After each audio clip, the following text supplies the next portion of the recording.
in this club outside of Branson.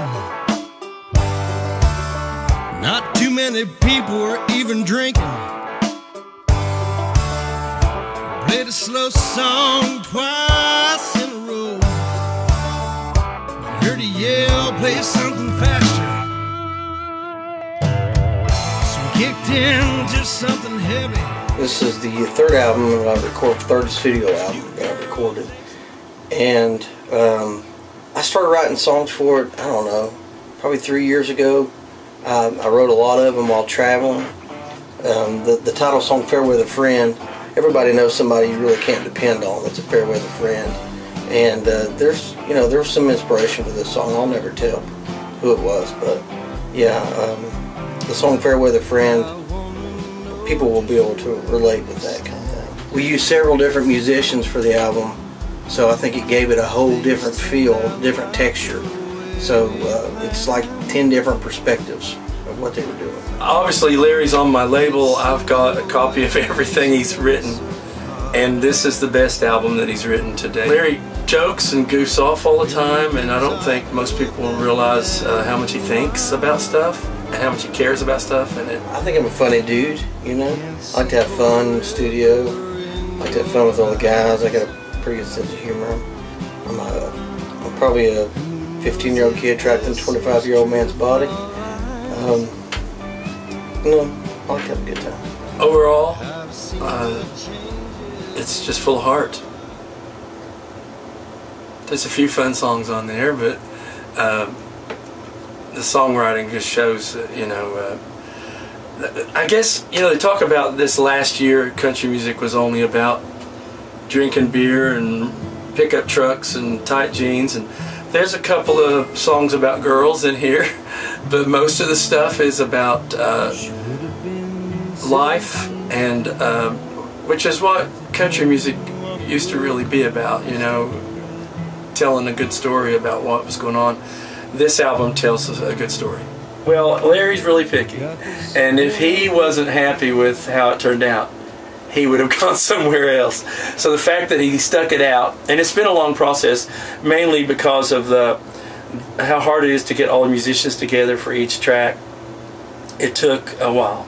I don't even know how many months we've been working on it. I think where we've taken so much time working on this album as opposed to the other ones, we kind of just tried to bang them out as fast as we could. This one here, where we've taken our time with it,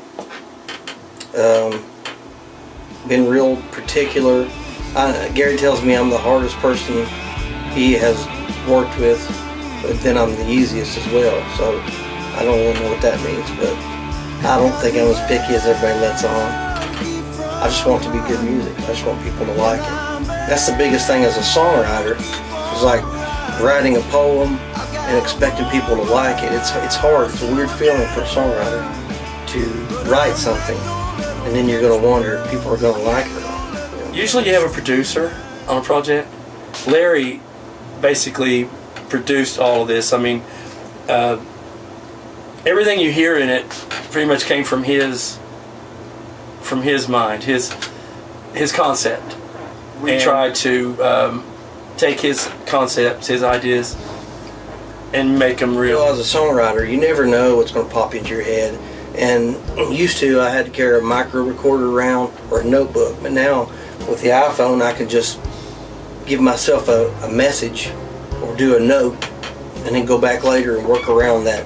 So all these songs they just come and go. As a songwriter, they just come and go. You really never know what you're going to end up with. And then once you do get the song, when you get into the studio, it totally sounds different than what you wrote. So you're kind of building it as you go anyways. You're building the song, and it takes, like I said before, Gary will give me a lot of the credit for it, but he had just as much to do with producing as I did.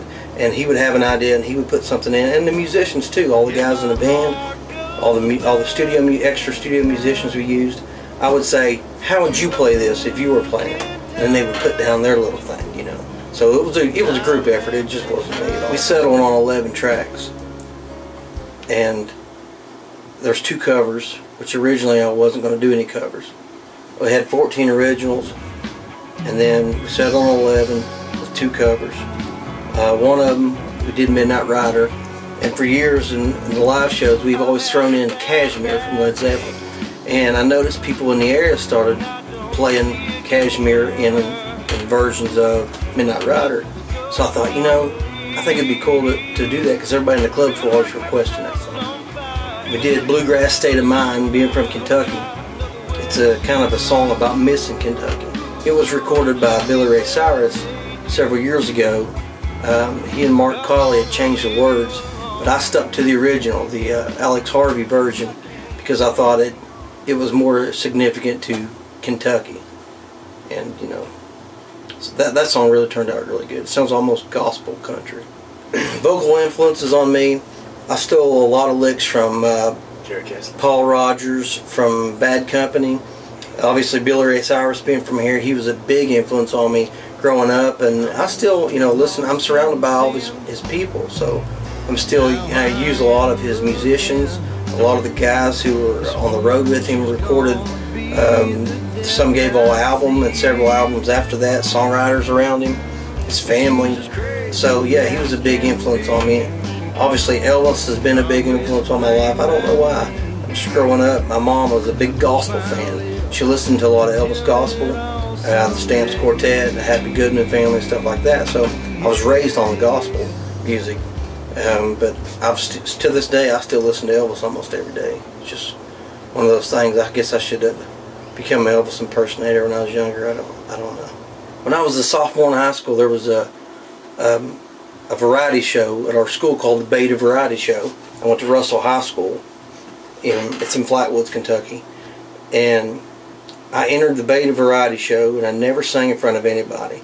I took chorus to get a good grade, because I just needed an easy grade, and I got in there and realized that I could carry a tune.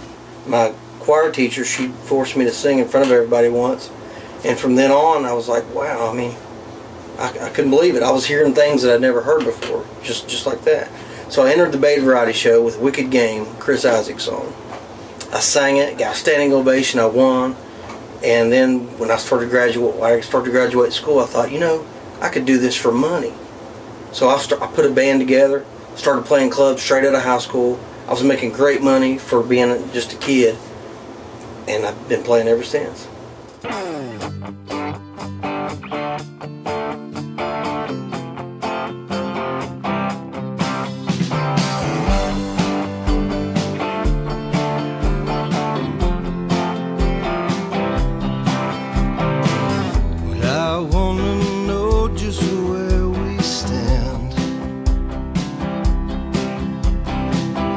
Things turned out not the way we planned. It seems the way it's been so far.